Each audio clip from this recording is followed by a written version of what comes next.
নমস্কার বন্ধুরা, আপনারা দেখছেন কুকিং হাউস অফ অনিমা। এখানে দেখতেই পাচ্ছ কাঁকরোল নিয়ে নিয়েছি। এই কাঁকরোলের মুড়ি ঘন্ট করব, তার জন্য আমি কাঁকরোলগুলোকে কেটে নেব। কাঁকরোলগুলোকে প্রথমে আমি এইভাবে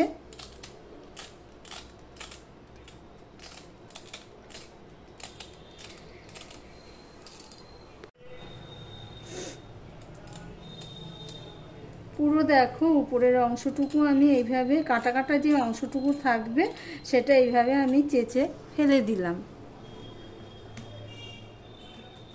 ভিডিওর শুরুতে একটা লাইক দিয়ে কন্টিনিউ করো বন্ধুরা। কাঁকরোলের এই রেসিপিটি যারা কাঁকরোল খায় না তারাও চেটে পুটে খেয়ে নেবে। এবার কাঁকরোলগুলোকে আমি এইভাবে ডুমু ডুমু করে কেটে নেব।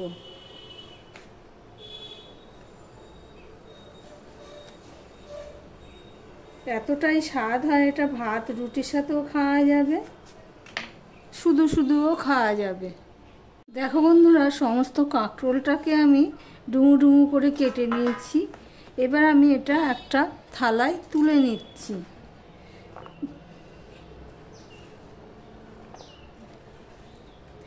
ইউটিউবে এই প্রথম সম্পূর্ণ নিরামিষ একটা কাঁকরোলের মুড়িঘণ্ট রেসিপি। প্লিজ তোমরা স্কিপ না করে পুরোটা দেখার অনুরোধ রইল। বন্ধুরা, এখানে একটা কড়াই বসিয়ে দিয়েছি, আর এখানে কাঁকরোলটা সম্পূর্ণটা আমি ধুয়ে নিয়েছি, পরিষ্কার করে নিয়েছি। আর তার সাথে নিয়ে নিয়েছি আলু। যতটা কাঁকরোল নিয়েছি তার থেকে কিন্তু আলুর পরিমাণটা একটু কম নিয়েছি। তোমরা সমান সমানও নিতে পারো, বেশিও নিতে পারো। যারা আলু পছন্দ করো না তারা শুধু কাঁকরোল দিয়েও এই রেসিপিটা করতে পারো। এবার আমি দিয়ে দিচ্ছি সাদা তেল। কড়াইটা গরম হয়ে গেছে, এবার আমি সাদা তেল দিয়ে দিলাম।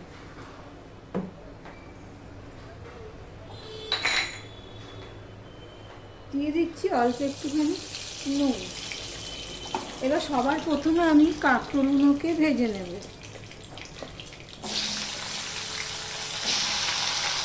সম্পূর্ণ নিরামিষ, পেঁয়াজ রসুন ছাড়া কাঁকরোলের নিরামিষ রেসিপিটা অসাধারণ লাগে। কাঁকরোলের তো অনেক রকম রেসিপি খেয়েছে, কিন্তু এই রেসিপিটা যদি না বানিয়ে থাকো একবার বানিয়ে খাওয়ার অনুরোধ রইল। দেখো কাঁকরোলটা 2 মিনিট আমি ভেজে নিয়েছি। এবার আমি আলুটাকেও দিয়ে দিচ্ছি। তোমরা চাইলে এটা আলাদা করেও ভাজতে পারো, কিন্তু সময়টা কম লাগবে। আলুটাও আমি দিয়ে দিলাম, একটু নুন দিয়ে দিলাম। এবার কাঁকরোল আর আলুটা আমি একসাথে ভেজে নেব। দেখো বন্ধুরা, আমি ঢাকা দিয়ে দিয়েই ভেজে নিয়েছি। কাঁকরোল আর আলুটা আমার নুন দিয়ে ভাজা হয়ে গেছে। কাঁকরোলটা যেহেতু একটু শক্ত থাকে সেই জন্য আগে দিয়েছিলাম। এবার আমি এটাকে তুলে নিচ্ছি। এই পর্যন্ত যারা ভিডিওটি দেখছো লাইক দিতে ভুলে গেছো, চট করে একটা লাইক দিয়ে কন্টিনিউ করো। এবার দেখো যা তেল আছে এই তেলের মধ্যে আমি এখানে হাফ বাটি মতন গোবিন্দভোগ চাল নিয়েছি। এই চালটা আমি ধুয়ে শুকিয়ে নিয়েছি। এবার এই চালটা এই তেলের মধ্যে দিয়ে দিলাম।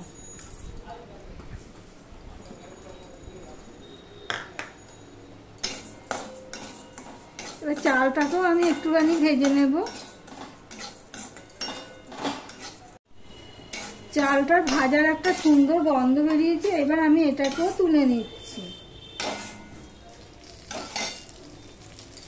বন্ধুরা, চালটাকেও পুরো আমি তুলে নিয়েছি কড়াই থেকে। এবার আমি দিয়ে দিচ্ছি এখানে সর্ষের তেল। সর্ষের তেলে রান্নার স্বাদটাই আলাদা হয়। বেশি তেল দেবো না, ওগুলো ভেজেছি, ওতেও তেল আছে। এখানে আমি নিয়ে নিয়েছি দেখো বন্ধুরা 5 ফোড়ন নিয়ে নিয়েছি, শুকনো লঙ্কা নিয়ে নিয়েছি, ভেঙে নিয়েছি একটুখানি করে, আর তেজপাতা নিয়েছি, সেগুলো আমি দিয়ে দিলাম। যারা নতুন বন্ধু ভিডিওটি দেখছো তাদেরকে অনুরোধ করছি প্লিজ সাবস্ক্রাইব করে দিও। পুরো ভিডিওটা দেখে সাবস্ক্রাইবটা করো। দেখো ফোড়নের থেকে একটা সুন্দর গন্ধ বেরিয়েছে। এবার আমি এখানে দিয়ে দিচ্ছি একটুখানি হলুদ। হলুদটা দিলাম কেননা আদা দেবো তো, সেই জন্য এখানে আমি আদা বাটাটা দিয়ে দিলাম। গ্যাসের ফ্লেমটা একদম ছোট করে দিয়েছি, দিয়ে আমি আদা বাটাটা দিয়ে দিলাম। আর আদাটা তো বেশি ভাজা যাবে না, আদার কাঁচা গন্ধ চলে গেলেই আমি দিয়ে দিচ্ছি। এখানে দেখো বন্ধুরা, আর একটুখানি আমি হলুদ দিয়ে দিলাম, 1 চামচ দিয়ে দিলাম ধনের গুঁড়ো, 1 চামচ দিয়ে দিলাম জিরের গুঁড়ো, আর 1/2 চামচ আমি দিয়ে দিচ্ছি লঙ্কার গুঁড়ো। মশলাটা কষানোর জন্য আমি একটুখানি করে জল দিয়ে দিচ্ছি। আমি একটুখানি করে দিয়ে দেবো নুন, সামান্য একটু আমি নুন দিয়ে দিলাম, দিয়ে মশলাটাকে আমি কষিয়ে নেব। দেখো মশলাটা প্রায় কষানো হয়ে গেছে, তেল ছাড়তে শুরু করেছে। এই অবস্থায় আমি দিয়ে দিচ্ছি 2 চামচের মতো চিনি। চিনিটা দিয়েও আমি 30 সেকেন্ডের মতো কষিয়ে নিচ্ছি। এবার যে ভেজে রাখা চালটা আছে সেটা আমি দিয়ে দেবো। বন্ধুরা, তোমাদের একটা কথা বলছি, এই যে চালটা মশলার সাথে কষানো হবে, এতেই করে স্বাদটা আরো বেড়ে যাবে।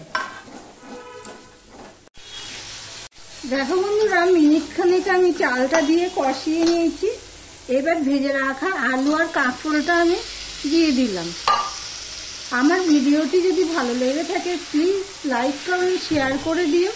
আর যারা নতুন বন্ধু ভিডিওটি দেখছে এখনো পর্যন্ত সাবস্ক্রাইব করোনি, তাদেরকে বলবো সাবস্ক্রাইব করে পাশে থাকার জন্য। দেখো তোমাদের সাথে কথা বলতে বলতে সম্পূর্ণটা আমার মেশানো হয়ে গেল। এবারে আবারও মিনিট খানিক আমি কষিয়ে নেব। রান্নাটা সম্পূর্ণ স্বাদ নির্ভর করে মশলা কষানোর উপরে। দেখো মিনিট খানিক আমার কষানো হয়ে গেছে। এবার আমি দিয়ে দিচ্ছি জল। জলটা বুঝে দিতে হবে, যেহেতু চালটা সিদ্ধ হতে হবে তো সেই বুঝে জল দিতে হবে।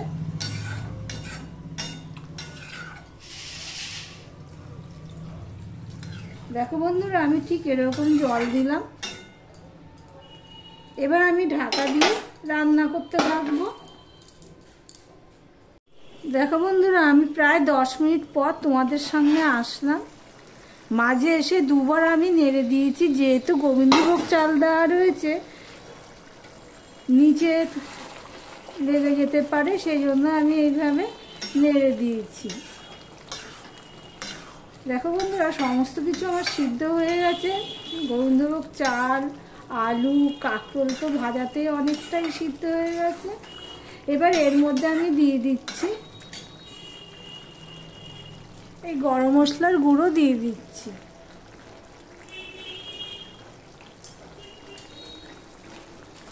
তোমরা চাইলে এখানে ঘি ব্যবহার করতে পারো, তাহলে আরো ভালো লাগবে। আমার ঘিটা শেষ হয়ে গেছে, সেই জন্য আমি আজকে আর দিতে পারলাম না। দেখো গরম মশলা দিয়ে আমি সম্পূর্ণটা আমি মিশিয়ে নিলাম। দেখো কতটা সুন্দর হয়েছে, খেতেও তেমনই স্বাদ হয়েছে। এবার আমি গ্যাসটা অফ করে দিলাম, স্ট্যান্ডিং টাইমে রেখে দিলাম। তারপর সার্ভ করে তোমাদেরকে দেখাচ্ছি। দেখো দেখতে কতটা সুন্দর হয়েছে, দেখতেই পাচ্ছ। এবার তোমার অফ ক্যামেরাতে না আমি কাঁচা লঙ্কা দিয়ে দিয়েছি একটা, সেটা তোমাদেরকে দেখানো হয়নি। দেখো বন্ধুরা কতটা দারুণ হয়েছে, দেখতে যতটা দারুণ হয়েছে খেতেও ততটাই ভালো হয়েছে। দেখো, তাহলে ভিডিওটি আজকের মতন এখানেই শেষ করলাম। আবার অন্য কোনো রেসিপি নিয়ে চলে আসবো, সঙ্গে থেকো বন্ধুরা।